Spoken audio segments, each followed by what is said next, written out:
AI is like Google Maps, but it's not a physical location, it's a mental state of mind. So it's an emotional state of mind or a mental state of mind. And so it can be programmed to take you wherever it wants to take you. So everyone starts on their own location, and then they go down their own individual rabbit hole down to this radicalization, despair, all of this stuff. This is the power of AI, is this ability to observe you and then to manipulate you and push you over the edge. This is Kaiser Johnson with Liberty and Finance, and these are the Miles Franklin Weekly Specials for November 3rd through November 10th, 2025, while supplies last. First this week, 10-ounce silver buffalo bars are just $3.49 over spot per ounce. Next, 2025 2-ounce silver Canadian Rockies coins are $4.49 over spot per ounce. 1-ounce gold Rand refinery bars are just $135 over spot. Finally, pre-33 XF $5 gold Liberty are only $45 over melt per coin. To order our specials or any of the many other options we have available, call us at 1-888-81-LIBERTY. That's 1-888-815-4237. We're available after hours and on weekends, and we look forward to speaking with you. Welcome back to Liberty and Finance. We're delighted to have this returning guest who hasn't been on our show for quite some time. It's been far too long, actually. Glenn Meter is the founder of the Privacy Academy. He joins us today, Friday, October 31st, 2025. Glenn, thank you for coming back on Liberty and Finance. Thank you very much. It's great to be here. In fact, it may be so long since we had you that you might have been visiting us when our channel was titled Reluctant Preppers, and we were talking about privacy as an aspect of preparedness, protecting what is yours. It's still a very present concern in the minds of our viewers and subscribers, because when we talk about liberty and finance, there's a lot of threats to your freedom and liberty, the freedom to act and to be an agent in your life that can be just shut down by the malicious intervention by either lawful or unlawful. Both of them might be against common law, but some of them are somehow miraculously being allowed by today's modern law. But you're going to talk to us about the three major threats to our financial freedom, our privacy, our liberty, that are posed, that most people probably feel rather helpless in the face of. I know sometimes my wife sees me throw up my hands and she says, why are you acting that way? So I, like others, may be very able to benefit from your guidance in this area. And there's also the specter of the digital ID that is coming at us hard and fast. We've been warned for years. It's coming. It got delayed a few times. It's out in a sort of a smaller form, in the form of real ID that people may be already carrying in their wallets. But you'll talk to us more about why that is so serious and why people really need to pay attention to this, because of its severe impacts that it could pose to our life, liberty, and pursuit of happiness. So why don't you kick us off with your rundown of the three big threats that people need to be aware of to our privacy and why that matters in our life? Yeah, thank you. So, I do want to say that I think this issue is the most important thing facing us today as humanity. They are creating a control grid, a digital control grid based on surveillance, and it is a very, very serious thing. And we have to wake up to what they're doing, because they're trying to implement this very quickly without our knowledge. But you can see how quickly they're doing this. So as soon as September came around, I think 5 countries said, okay, we're doing the digital ID, and they implemented that. But the three threats, so let's start there. So the three threats that people face is hackers and scammers, big tech, and Big Brother. And those are all very serious threats. But the interesting thing about all of these threats is they all want the same thing. They want your data. And they want to collect your data. They want as much data about you as possible. They want your newest and latest data, and then they want to then weaponize this data against you. So that's what they do, and they all go out getting your data in a different way, but they want your data and they want to weaponize that data against you. Yeah, that gotcha part. There's the cheese, and then there's the trap. after the cheese. And that's the thing. There's so many come-ons that either scammers, or you could say official scammers, which is government and big tech, will use to say, look how convenient, look how efficient, look at these little 1, 2, 4% rewards you can get, or whatever, or it'll just be a little thing. One little tiny tidbit. My wife and I, there's a very well-known large grocery chain nationwide, that we used to live near. Now we don't live near there, but they still do delivery. So we still had an account there, and we started seeing these bizarre charges show up on our Visa account that had nothing to do with us. And we contested those with the fraud department and challenged those. And they said, well, it was against your account here, so we passed it on through. We pushed that upstream to the grocery chain, and they said, well, it was one of your loyalty cards. And every time you're at the checkout, they're always trying to push you, here, take one of these loyalty cards. It'll just give you a discount. You can't get the discount without your loyalty card. Doesn't sound like you're losing anything. But what you don't know is that some bad actor in a different state without any ID and without any charge card can show up, and if they can come up with your loyalty card number, they can start racking up illegal charges against your account, and those will get passed through to your Visa card and show up on your Visa statement. And it's been a nightmare. My wife's had to replace her Visa card twice in the past 2 months, and we don't think we got it solved yet. So just to say, there's often a trap behind the cheese. So tell us more about both the scammer hacker side of that equation as well as the big tech government side.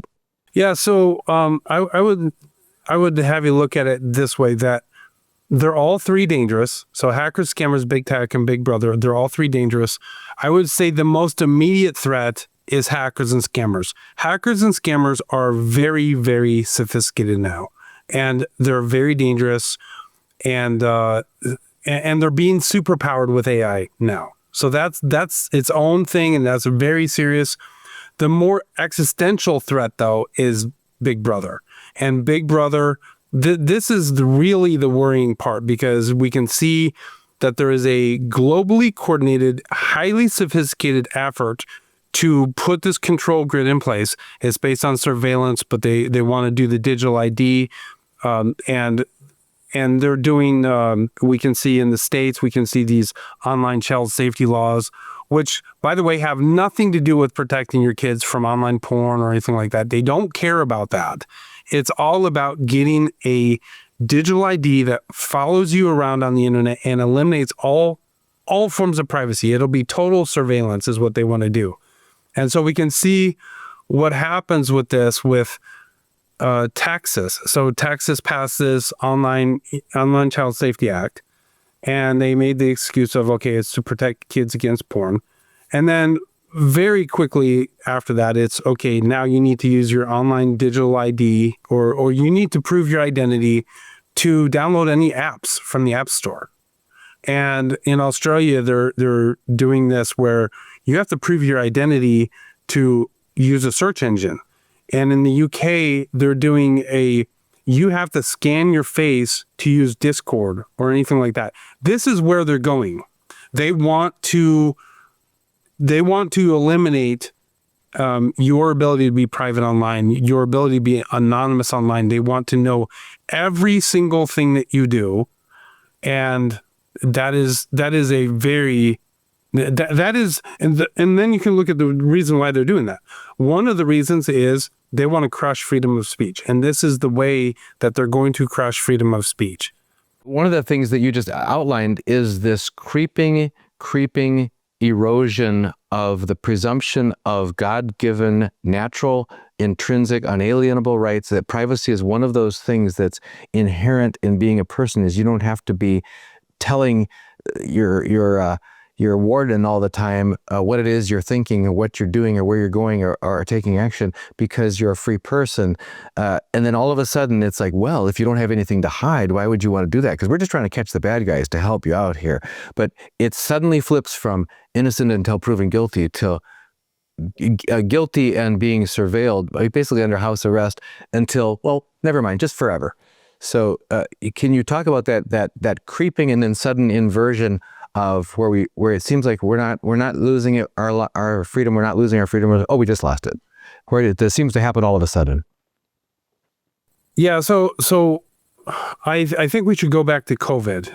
I really, I was, this is when I became inspired to teach privacy, because I saw the COVID tyranny for, I believe, what it was, which was this globally coordinated effort to put this control grid into place.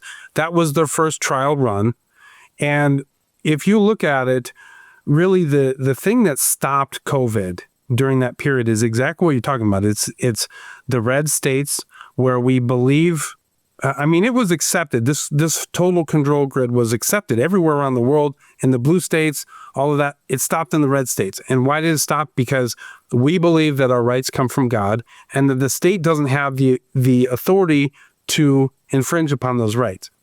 Now, the scary thing is, though, this is being inverted right now. So it's the red states that are implementing these online child safety acts. So they're the ones implementing this. And, I guess people trust the government to protect their kids against online porn, which is crazy, because these are the people that were putting, and still are putting in some places, porn into elementary school libraries and all this stuff. So how can we trust these people that they're actually doing what they say they're doing? It's kind of this ongoing joke where the name of the bills is exactly opposite of what they're trying to do. They're not trying to protect your kids online. This is the control grid. They're locking us down. They're going to crush freedom of speech. They're going to, it is really an attack on our liberties, but also our kids' liberties. So it's exactly opposite of what they say they're doing. It's no accident that this necktie is a combination of red and blue all put into one, because I think it's all too easy for us to think, oh, we clearly have two teams here, and one of them is pro big government, and the other one is pro freedom and pro liberty and pro the founding fathers, and that can be just a smokescreen beyond which we shut down our thinking process and our gut, trusting our guts, and going, wait a minute, how come government keeps getting bigger? How come the debt keeps getting more? How come our freedoms keep getting eroded? How come our privacy keeps getting taken away? Regardless. So you decided to do something about this. What do you think that where that starts, and has the game changed fundamentally, other than velocity, with the introduction of AI? Oh, absolutely. AI. I don't think many people really understand what AI is and the power that it has. AI is. So I'll just go through a quick explanation of what how you should look at AI. So AI is an incredibly powerful software program that is self-learning, which means that it can learn through observation. It doesn't need a programmer's input. It can learn through observation on its own, and it understands. So it understands what it sees, and it might understand in a different way than we do, but it understands. And I think the best way to understand AI is to understand, why did they create AI? So, Google and the NSA and all of these groups were collecting so much data about us that they need a way to, first of all, organize this data. So they collect, let's say Google collects an ungodly amount of data about each of us. And so it organizes this data into a profile about us. But it needs to understand that data. It needs to put that data into a picture that it can understand, each of us. So it looks at every data point it can get. Google buys, you go into Walgreens and you buy something and you type in your little phone number, and they want every piece of data that they can. And we think it's harmless, but what they're doing is they're putting this picture together about us. And then AI can look at this and understand us, understand each of us. We are creatures of habit, and they can understand us to a very high degree, in many ways more than we can understand ourselves. And it is able to predict our actions, but then is able to not only predict our actions, but also able to manipulate us. And manipulation is AI's superpower. So I've got a little story about this, if you don't mind me going into this, because this is a personal story that happened to my son. So My son works with me in the business, and he's 26 now, but when he was about 20, he was going through kind of a hard time in life, which a lot of kids do nowadays, right? And he was a line cook at a restaurant, and he was having a particularly bad day, and he was very angry and depressed and all of this stuff. And so he was cooking all day, and he had his headphones on. He was listening to one song over and over, and it was a specific song. It was Rotten Apples. I think that's by Alice in Chains. And so he's listening to this song over and over all day, gets off work, goes home, and he sits down and he starts flipping through TikTok. He comes across this meme that says, when you're a line cook and you're angry and you're depressed and you listen to Rotten Apples 24 hours a day and you want to kill yourself. And it had like a really, a cartoon drawing of a line cook that was very angry and everything. And you think about this as like, that's quite the coincidence, right? But that's not a coincidence. That was not a random post. That was a post that AI made for him in the moment. And when we started telling this story, people was like, the AI can't do that. That's crazy. But now we have ChatGPT, and we can see that what I'm telling you is just child's play for them, right? So that was a meme that was created in the moment by AI specifically for him to push him over the edge and to commit suicide. And there have been a lot of kids that have been pushed into suicide with this. And this is the power of AI, is this ability to observe you and then to manipulate you and push you over the edge. That's beyond creepy. Certainly people have felt stalked for some time when whatever you search suddenly starts showing up in ads that are being presented to you. And then in recent years, whatever you talk about in your car or even around your smartphone or your computer or whatever, and it's smart everything in your house, you start to see ads being presented to you or that have to do with things you haven't even searched on. You haven't even searched for them. You just spoke about them. Can you talk to about how complete is this surveillance beyond actually something where we're typing into a computer? Yeah, I mean, this is going back to AI. Is AI understands us, and there is a couple other things I want to say about AI. So I think a better way to think about a really good way to think about AI is Google Maps. So Google Maps is, millions of people around the world are using Google Maps at any given time, right? And so you start at this location and you want to go to this location, and it will take you through that and take you to where you want to be, right? AI is like Google Maps, but it's not a physical location. It's a mental state of mind. So it's an emotional state of mind or a mental state of mind. And so it can be programmed to take you down this. It can be designed to take you wherever it wants to take you. So TikTok is owned by China.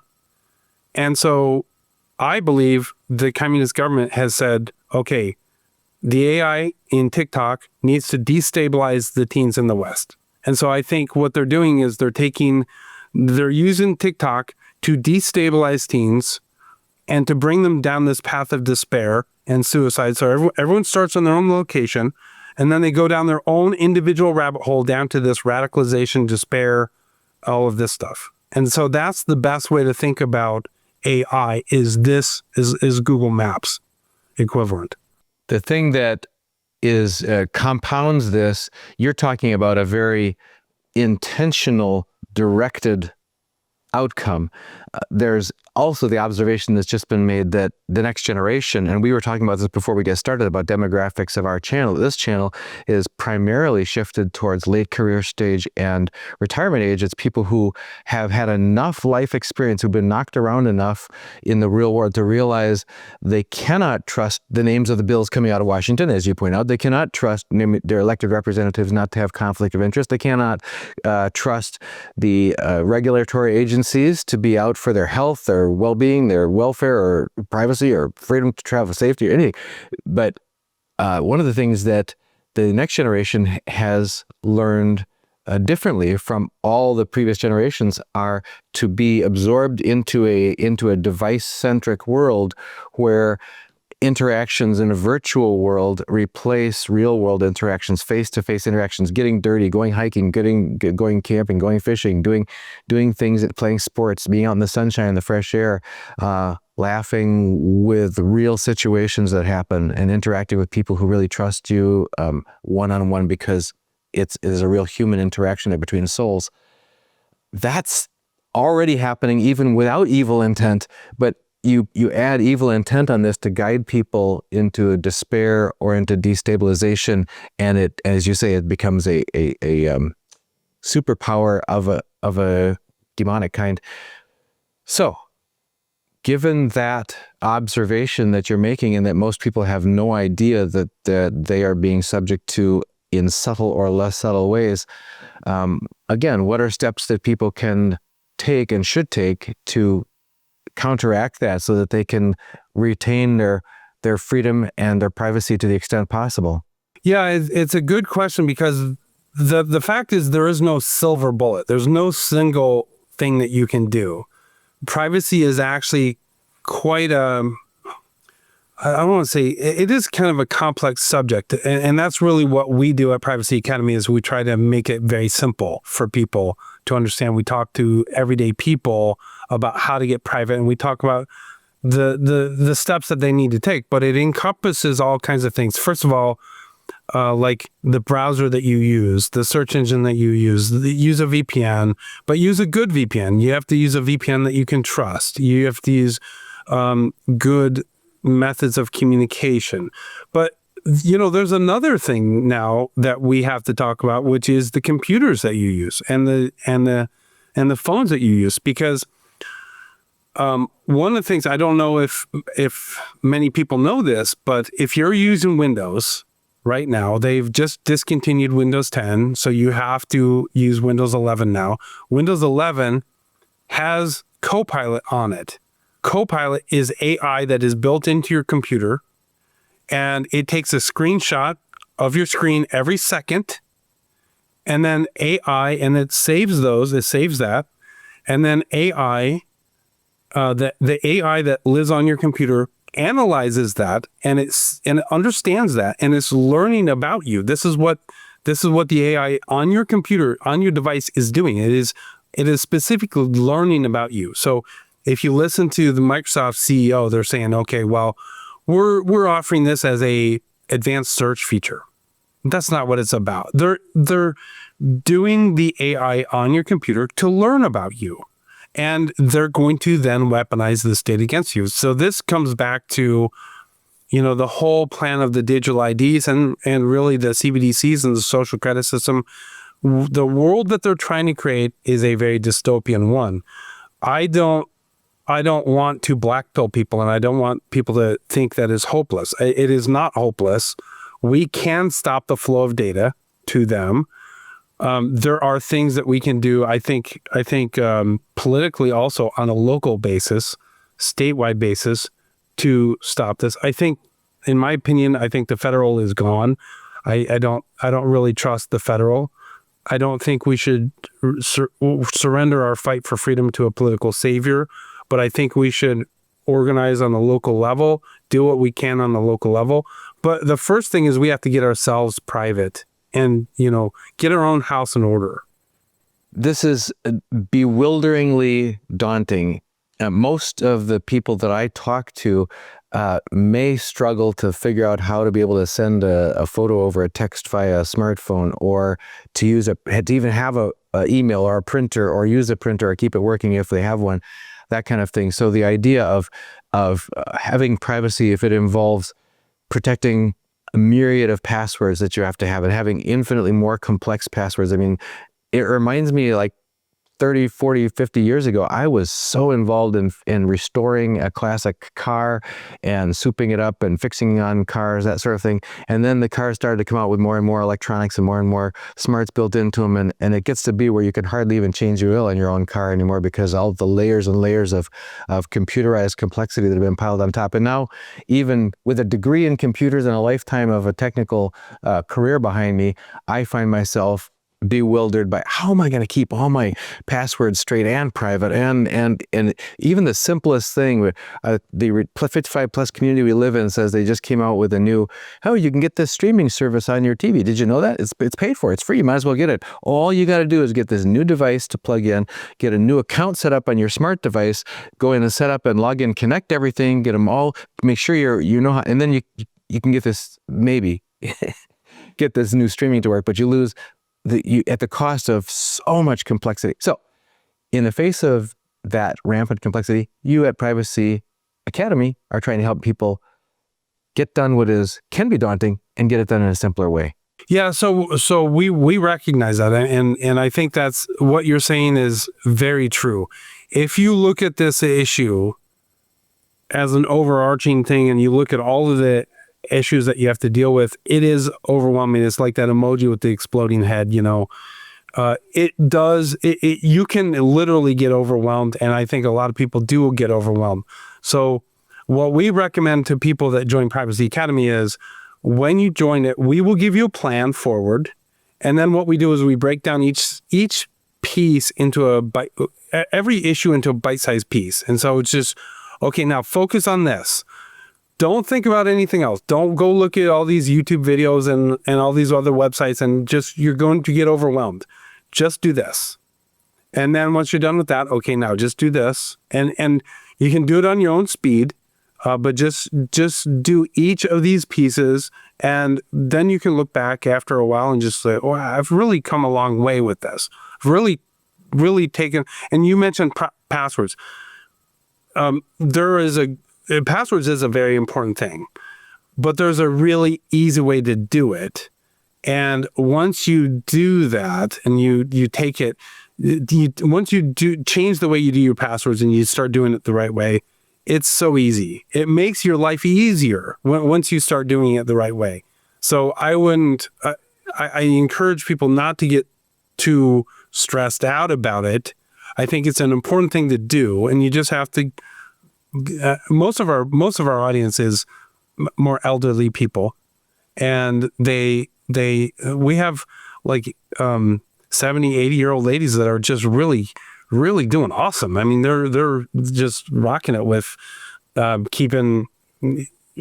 taking like next level privacy steps. So it's fun. It's a thing that we're very proud of what we do, and we have great results. People love what we do. So I'm happy with what we do.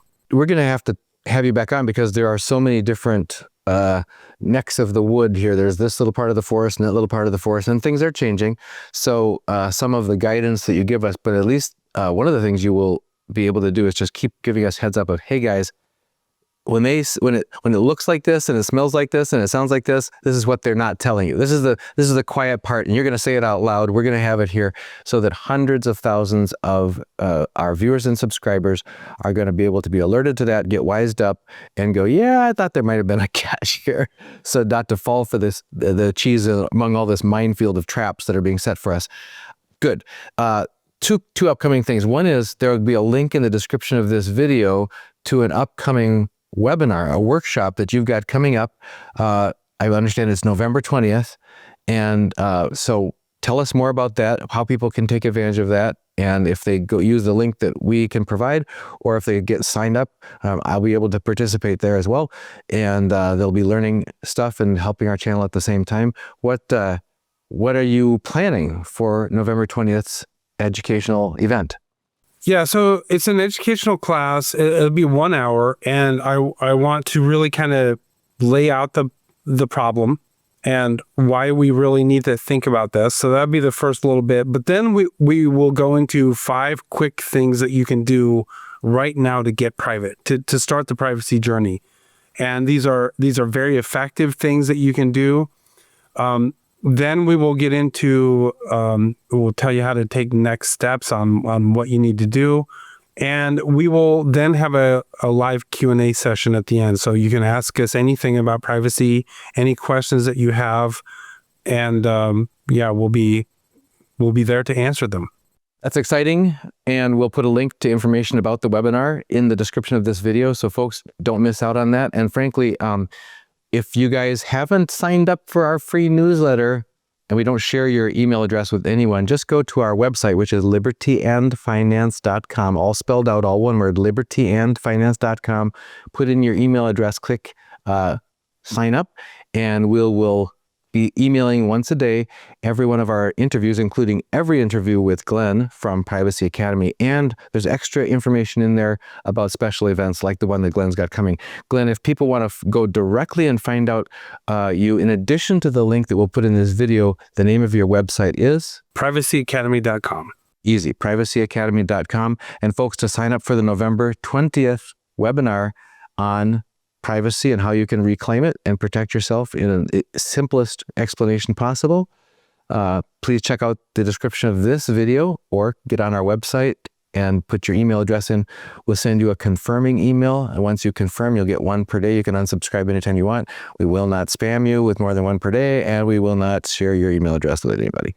But you can certainly find out about this through that avenue as well. And we look forward to having you back again soon here on Liberty and Finance. Glenn, you're right in a sweet spot of something that's near and dear to the hearts of all of our viewers and subscribers, talking about how to reclaim our privacy. Thank you very much. This is Kaiser Johnson with Liberty and Finance, and these are the Miles Franklin Weekly Specials for November 3rd through November 10th, 2025, while supplies last. First this week, 10-ounce silver Buffalo bars are just $3.49 over spot per ounce. Next, 2025 2-ounce silver Canadian Rockies coins are $4.49 over spot per ounce. 1-ounce gold Rand refinery bars are just $135 over spot. Finally, pre-33 XF $5 gold Liberty are only $45 over melt per coin. To order our specials or any of the many other options we have available, call us at 1-888-81-LIBERTY. That's 1-888-815-4237. We're available after hours and on weekends, and we look forward to speaking with you.